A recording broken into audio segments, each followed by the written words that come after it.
कल जिस हिसाब से भारतीय बाज़ारों में मूड माहौल बनता हुआ दिखाई दिया था, गिरावट के बाद अच्छी खासी रिकवरी कल के बाज़ार में देखने को मिली थी।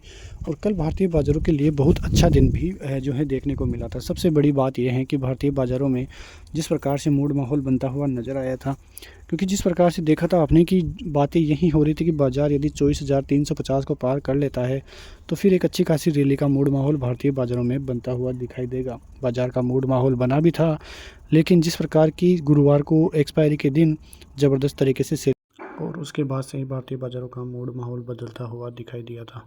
लेकिन कल जिस हिसाब से जीडीपी के आंकड़े आते हुए दिखाई दिए थे, वो आंकड़े थोड़े नेगेटिव होने के कारण थोड़ी चिंताएं भारतीय बाज़ारों की बढ़ती हुई दिखाई दी है।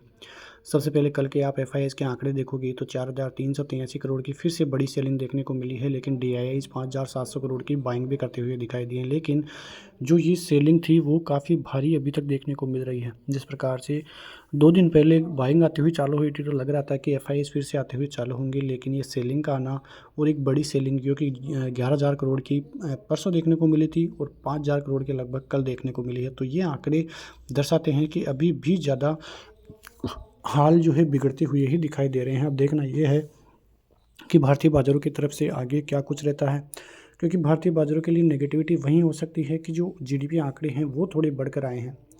उसकी वजह से ही भारतीय बाज़ारों में थोड़ी चिंताएँ देखने को मिल सकती हैं। लेकिन जो पिछली बार जीडीपी आंकड़े आए थे काफ़ी ज़बरदस्त थे, लेकिन इस बार थोड़ी निराशा वाले जीडीपी आंकड़े आने के कारण भारतीय बाज़ारों का हाल फिर से बेहाल होता हुआ दिखाई दे रहा है। अब देखना ये होगा कि भारतीय बाज़ारों में सोमवार के दिन किस प्रकार से रिएक्ट करेंगे, क्योंकि भारतीय बाज़ारों की जो रेंज है 23,850 से लेके 24,350, जो कि करीब 500 पॉइंट की रेंज है। इस रेंज में और इस रेंज को तोड़कर बाज़ार जाएगा तभी देखने की जो है ज़्यादा देखने को मिलेगी, क्योंकि यदि बाज़ार इस रेंज को नहीं तोड़ता है तो दिक्कतें बढ़ेगी, और रेंज को तोड़ देता है तो एक साइड की तरफ 500 से 800 पॉइंट की तेज़ी या गिरावट एक साथ देखने को मिल सकती है।